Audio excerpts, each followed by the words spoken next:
Hello, we are here today to talk about the transition from spring into summer that we're kind of embarking on or like coming to right now. And I think a big thing for us when we think about healing and we think about, interventions or things we're putting in is how does this align with what season we're in currently? And we've taught, workshops and done classes around identifying kind of what season you're in personally, but then also externally, how our environment really deeply impacts some of the ways that we care for ourselves and how we really are cyclical beings.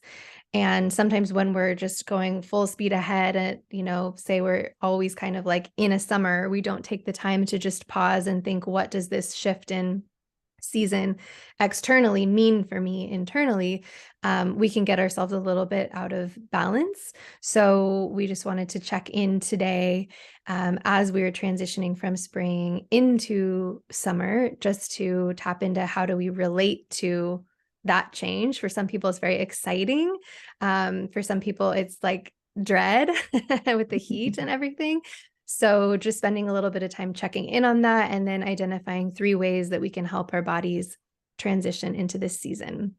So I Megan, I'll think hand it over to you. I think one good place to start too is like checking in with yourself as around does the change impact you? Or are you able to just very fluidly move in and out? Like for you, Christina, when we were talking about this, you were kind of like, well, it doesn't really like I don't have too much of a difficult time with the transition from cool to warm. Whereas I have a terrible time with it. It's really, really hard for me. So I think the first step being taking the time to even just check in with yourself, like how are you doing if you're in a place where there's a big seasonal transition happening. I mean, we haven't quite, the summer solstice has not happened. So we're still technically in spring, but at least here in the Pacific Northwest, we're having a very warm May. So, it's been 85, 90 degrees for the last, I think, almost 2 weeks. Maybe it's only been a week. I'm not sure. It's been hard. And that's been a very difficult transition for me. So taking the time to just check in, okay, how am I feeling about the heat? Is my body prepared for this? Am I enjoying this transition? What do I feel like I need? And for me, it's like no, and many things. But if you're like, I am enjoying the heat and this hasn't been hard and I don't really feel like I need that much, it's just more identifying where you are, kind of where you're at on that spectrum, I think is really important. And then, so that would be, I guess, step one would be just identifying how you're doing with the seasonal transitions. Step two is to start bringing in some of those more like raw, lighter, kind of bitter, cooling foods. So that can be really, really helpful regardless of whether you need the support or not, just if you're heading towards kind of a warmer time. Lots of yummy sprouts, cucumbers, salads, different types of vegetables. I really love just picking a whole bunch of culinary herbs, or if you don't grow your own culinary herbs, going to the grocery store, and I always have parsley and mint and chives and cilantro on hand, and I'll just like take a little handful of each and chop it up and then sprinkle that herb mixture all over my salad, like pretty much anything I can, over salads, over if you're making a soup, over bowls, whatever. But those herbs can be really delicious to support the body's transition. And then lots of yummy fruits and, fresh things that have a bit of a crunch can be super helpful. Anything else? Yeah, and I think sometimes it's interesting because we'll kind of find ourselves intuitively starting to do that without even really understanding or knowing why. We might just feel like those cravings or pulls towards those foods or see them show up in the farmer's market or at the grocery store, but that they're there because they can help our bodies. Like they Yeah. can really help. And if you're watching this and you aren't on our newsletter yet, we send out seasonal recipe guides.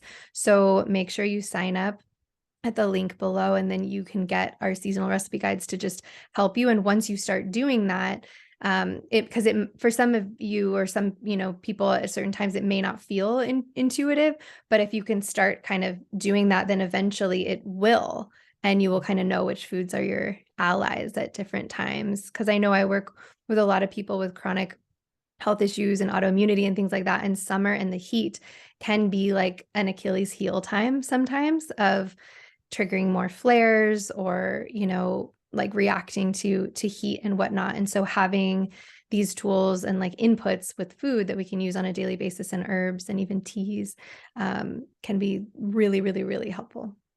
Yeah. I mean, even identifying too signs of imbalance, right? So Yeah. some signs of imbalance, at least that I see amongst myself and my clients, is like feeling hot and super inflamed and red, like red flushed cheeks, hot tempered, easily angered and aggravated, um, overworking yourself. But like a good friend of mine, when we were on a run the other day, she was talking, she had the most brilliant phrase, but she said the laziness of distraction. So that to me is like when I'm just like, when we're in a place of just distracting ourselves, that's like feels like an inflamed state. Mm. And there is a bit of laziness in there too, for me personally. Allergic reactions. So like skin reactions that are erupting. My kiddos will get what is it? It's like a rash on their feet during summer. And it's like this red, hot, prickly rash on their feet. So just like paying attention to, are there any, are there headaches that are coming in? Is there any acidic indigestion? Those are all signs of imbalance that we can work with food and herbs and different rituals and practices to bring back into balance. It's so funny because as you're saying that, we were talking like, oh yeah, I don't have a hard time with it. I'm like, you just described my yesterday. Like, just I got all flushed. Really, I had to get an ice roller. If anyone Oh. doesn't have one, you can get them cheap. Like, there's expensive ones, but just like an ice roller where you put it in the freezer and then you roll it on your face. And I had to do that yesterday because I got all like flushed. And so I am feeling the change Yeah. of the season, whether it's conscious or not. And so having those little tools like the ice, the cooling, and the foods can make a really big difference. So that, Yeah. Well, there you yeah, go. checking in on those. Yes. Okay, what was our next category? So we've done herbs, we've done even just checking in with ourselves. So what's our third one? Yeah. Well, one of the biggest things I think you were saying too is it affecting sleep, Mhm. and sleep affecting everything else from our circadian rhythm to our hormones to our energy. And so that's a big thing that can start to get disrupted, sometimes literally because it's hotter in your Yeah. house. Um, but there may be more to it than that too, but that's a common one. So I know that's what you're currently working with. Is there anything helping you in that area?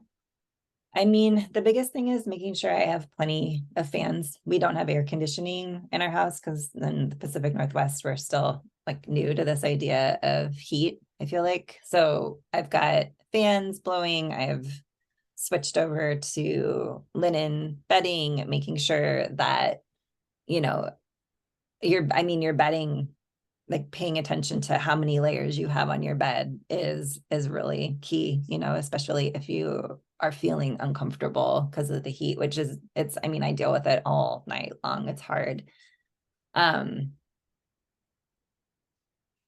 there's also just the practice of acceptance. Like, okay, I know that it's warm and I'm gonna have a hard time. So instead of fighting with it, and having a nervous system response that is just like, oh, there's nothing I can do, trying to move more into a place of acceptance with it. And then in that calmer place, just knowing, okay, I'm going to have to start taking naps. I'm going to, I'm going Yeah. to have to take early afternoon, 20-minute naps. And I know that that's going to help my body, throughout the next 4 or 5 months. Cause it's tricky and it is really, really difficult. But for me, trauma response to not sleeping and my trauma response to heat and having like hot flashes at night, the response is almost worse than the actual thing. So Yeah. working with my response, being in a place of acceptance, and then also just knowing what are my tools that I can turn to in the next few months, that's actually the most helpful thing, as opposed to like, lamenting on the fact that my house doesn't have AC. Yeah. And I think probably anyone listening to this that's in menopause or going through things like that as well can relate to this too, like the experience of heat. Even myself, like I've dealt with fevers with autoimmunity. So like, this presence of heat, I love what you said of not fighting it. And I think that's the whole thing with going with the season, why we check in with seasons is because it gives us an opportunity to actually ungrip and flow with what is rather than wishing it was different. And that's such a good example. Like I lived in Australia for 6 years of my life. And when I first got there, I was so stressed about the heat. It was so hot all the time. And all I wanted to do was get into the ocean. And I remember, because they're more used to it there, I remember a friend saying, you have to just accept it. And it actually changed everything for me because I was able to just completely let go and think, I'm gonna be sweaty. I'm gonna be uncomfortable. I'm gonna be hot. I'm gonna have this experience. And like, there's a lot of power in actually just being in that experience. And I vividly remember a friend saying that and it being a turning point for me. Yeah, that's So huge. yeah, it makes a really big difference. So Well, and even recognizing too that fighting and that like easily frustrated, that's a sign of imbalance with the yeah, summer. And what can you bring into balance?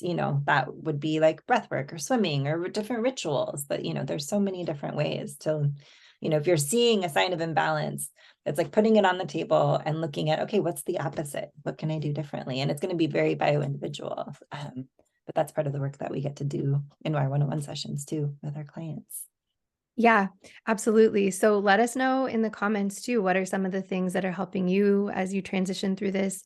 And yeah, if you do need more individual one-on-one support, we do take one-on-one clients. So you can head to our website. We'll have a link in our YouTube video where you can learn more and you can connect with us too, to help you move through those seasons, no matter where you are at right now or what you're experiencing, even what stage of life and hormones you are at too that might be influencing it as well. So hope this is helpful. Bye, everyone. Thanks.